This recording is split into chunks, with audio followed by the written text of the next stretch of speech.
Et pour montrer toujours que cette question n'est ni réservée aux historiens, ni réservée aux professionnels, mais peut-être aussi à d'autres disciplines, notamment qui nous ont donné des leçons d'histoire dans ce domaine, je laisserai la parole à Anna Villebreau, sociologue. Bien, bonjour, donc je suis Alain Villebreau, professeur de sociologie à l'université de Brest, compagnon de route du CNES depuis 20 ans, depuis peut-être avant, parce qu'avant la naissance il y a la gestation, et avant la gestation il y a les 12 yeux à Lyon, notamment autour de Paul Fustier. Il y avait comme cela des prémices dès la fin des années 70.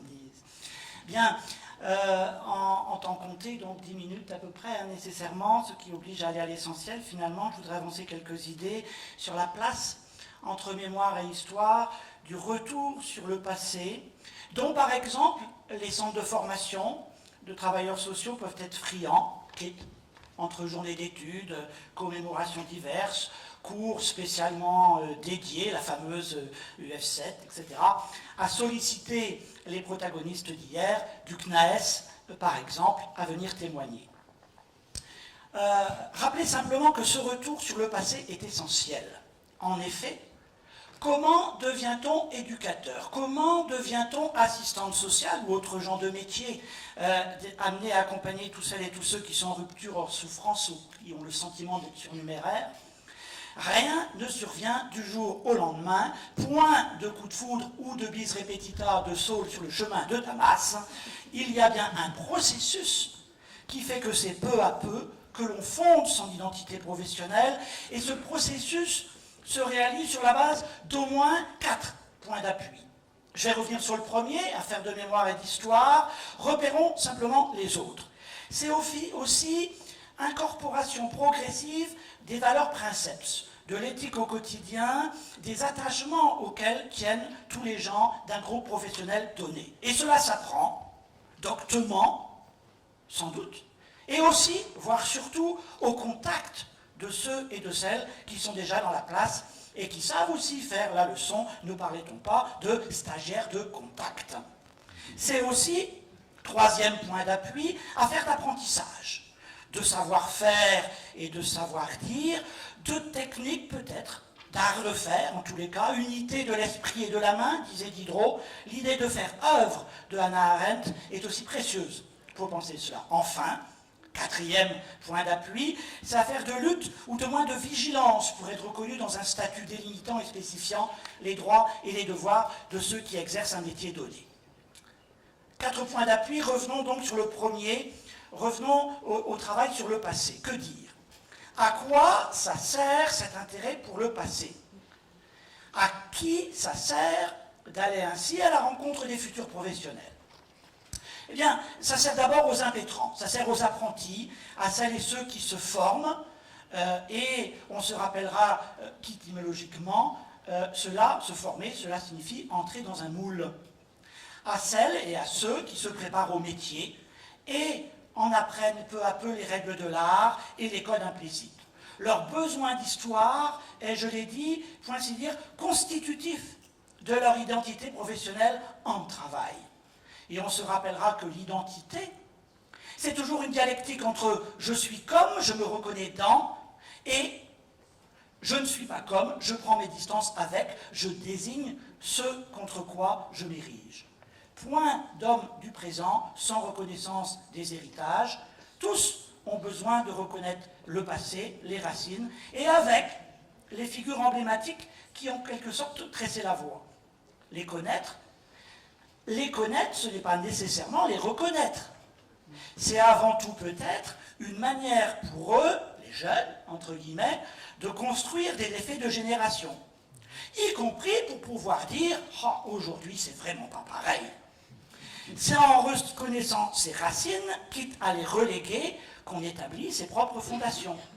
Paradoxalement donc, et quelquefois aux grandes dames de ceux qui viennent à leur rencontre avec le passé dans leur besace, ces cours, ces conférences leur servent à construire leurs différences, quitte à paraître parfois un peu compassionnels, les pauvres. Sinon, de leur temps, c'était vraiment galère, hein. Ou quitte à paraître un peu goguenard, tiens, les vieux scouts débarquent.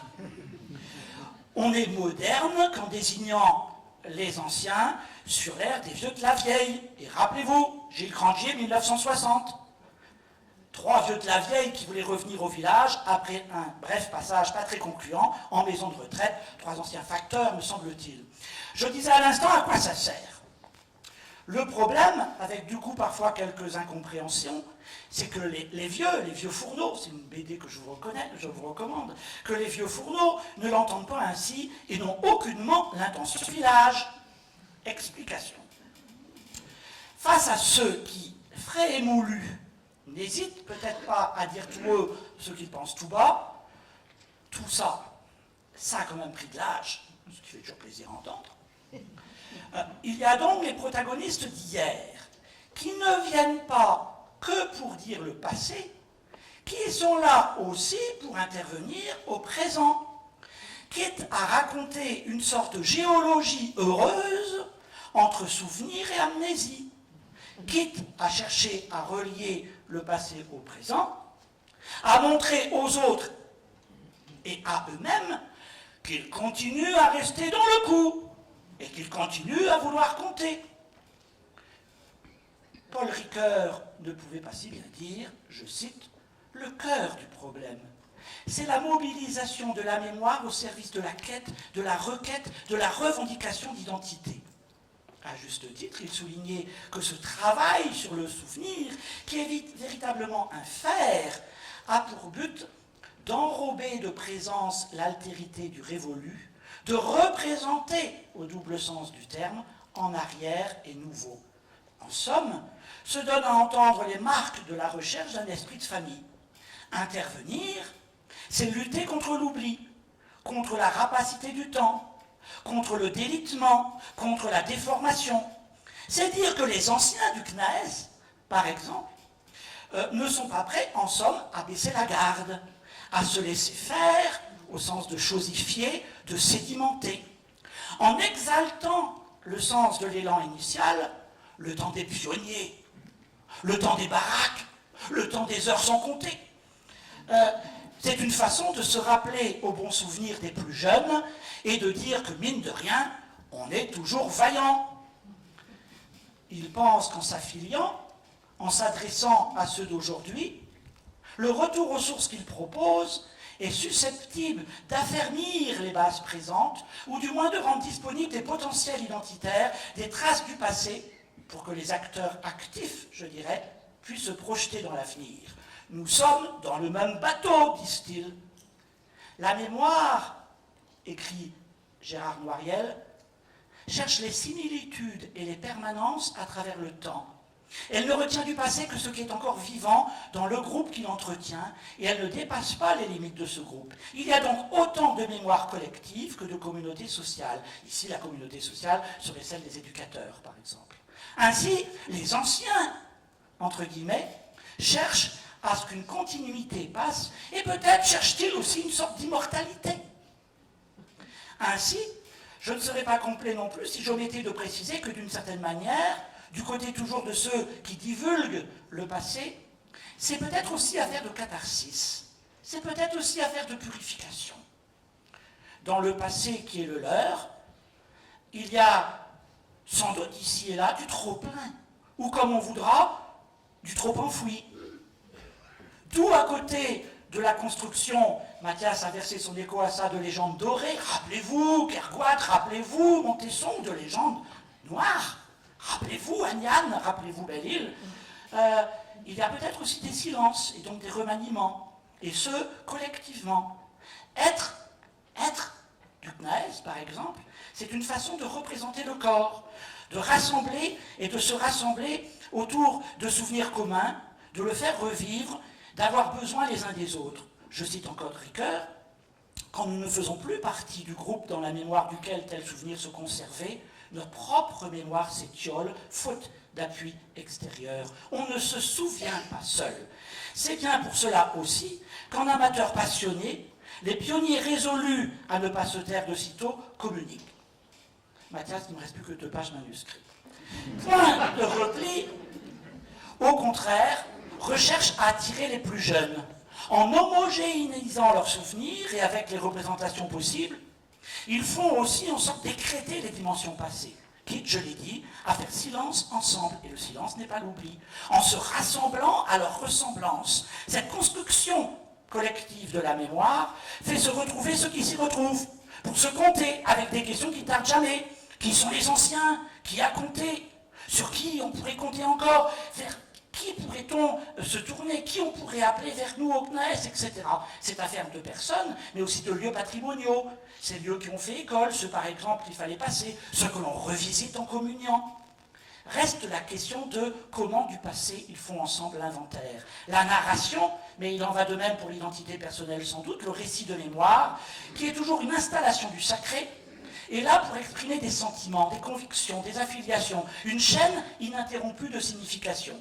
Rien que de très ordinaire, comme le disait Maurice Volvax, des hommes pour qui le plaisir pur et simple d'évoquer le passé n'existerait pas, parce qu'il ne se peindrait à leurs yeux que des mêmes couleurs que le présent, ou simplement parce qu'ils ne seraient incapables, n'auraient à aucun degré le sens de la continuité sociale. C'est pourquoi la société oblige les hommes, de temps en temps, non seulement à reproduire en pensée les événements antérieurs à leur vie, mais encore à les retoucher, à en retrancher, à les compléter, de façon à ce que, convaincus cependant que nos souvenirs sont exacts, nous leur communiquons un prestige que ne possédait pas la réalité. La mémoire et la vie, toujours portées par des groupes vivants, et à ce titre en évolution permanente, ouvertes à la dialectique du souvenir et de l'amnésie, inconsciente de ces déformations successives, disait Nora. On l'oppose prestement à l'histoire qui doit désacraliser, l'histoire qui doit déflorer, l'histoire qui doit débusquer. Mais en fait, elle est tout simplement d'un autre registre. Heureusement qu'il y a l'entretien de mémoire heureuse. Bien évidemment, elle sera incomplète et taise, inavouable peut-être, mais sans elle, que de matériaux perdus pour l'historien. Parce que le TAES, ça sert aussi aux historiens. Et aussi, heureusement, qu'elle existe, cette mémoire entretenue, pour que se renouvelle à partir d'elle l'identité narrative des professionnels d'aujourd'hui qui peuvent y puiser allègrement des ressources inépuisables puisque réinterprétables à l'envi. Je vous l'ai dit, je viens de Brest. Je viens d'un pays de brume et de vent.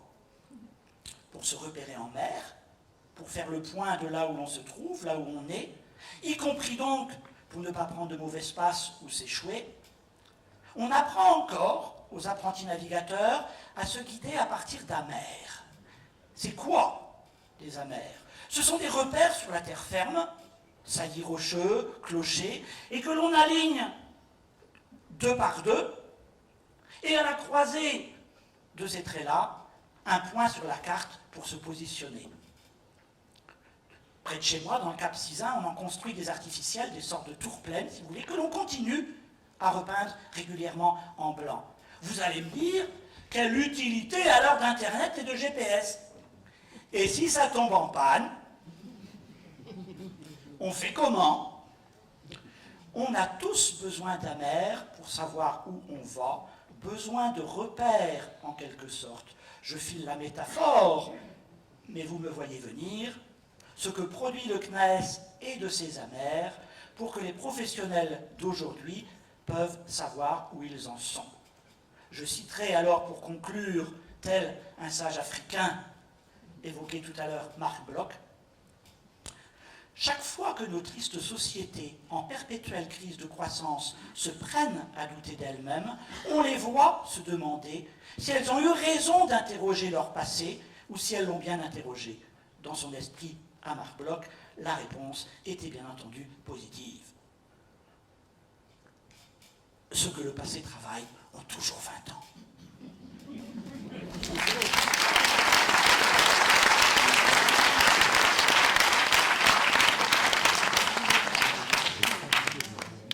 Déjà, merci à tous d'avoir tenu le temps.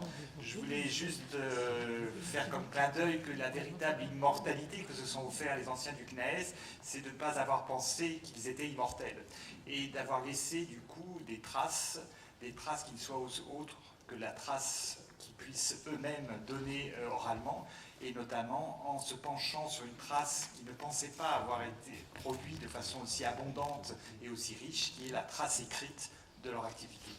Mais je vous laisse réagir, on a quand même on a gagné sur le retard, hein, mais voilà, pour vous-même, des questions, réaction. Bonjour, Mathieu Guidienne, je suis étudiante de Monsieur Mathias Gardet en Master 1 en sciences de l'éducation. En fait, je suis venue d'abord par curiosité, à partir de la proposition, parce que je me suis dit, je suis aujourd'hui étudiante en Master 1, mais en fait, je suis infirmière. Alors je me suis dit, le champ social et l'histoire, quel rapprochement. Puis je me suis dit, une infirmière dans un colloque sur le champ social et l'histoire, quel rapprochement. Et puis finalement, au fil des interventions, je me suis quand même rendu compte, surtout quand on a parlé du handicap, qui est encore peut-être assez absent dans cette histoire-là, je me suis un peu retrouvée. En quel sens? Dans la mesure où je travaille avec des enfants atteints de troubles envahissants du développement, des enfants autistes. Et dans ce travail de pluridisciplinarité, je travaille également avec des assistants sociaux, je travaille avec des éducateurs spécialisés.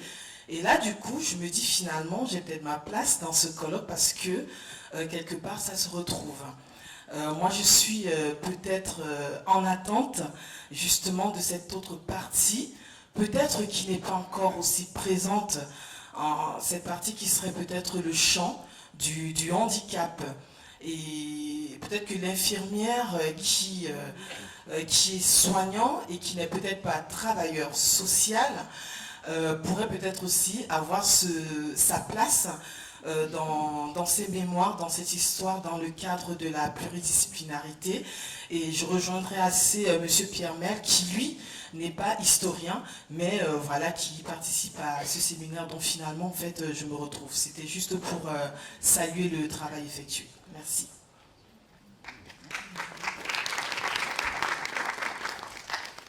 Juste un mot pour répondre à votre questionnement, enfin qui n'en est pas un, à votre constat.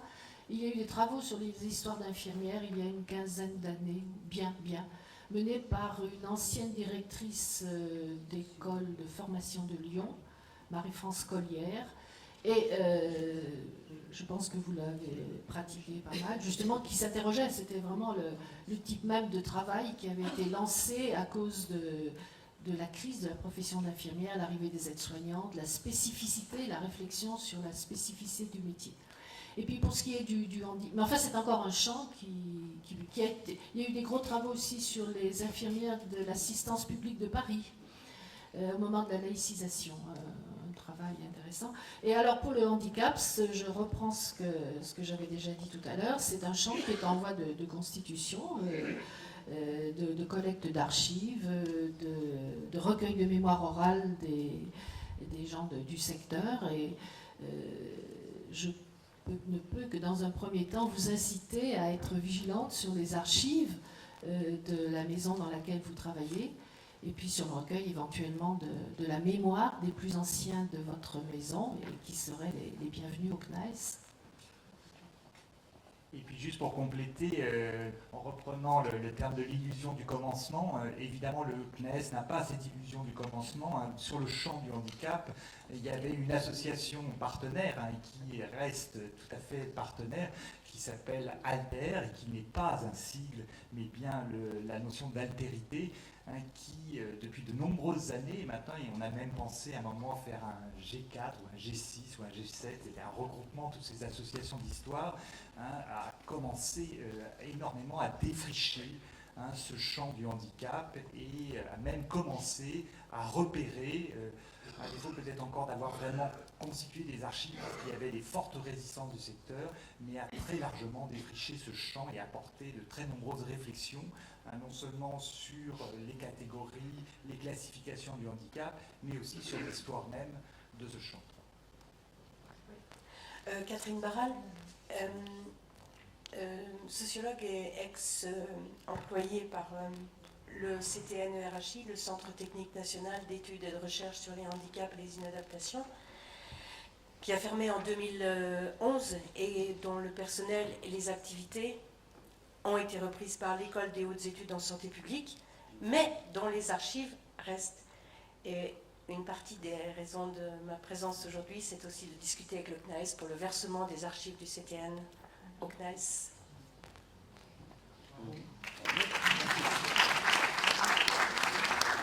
prochaine.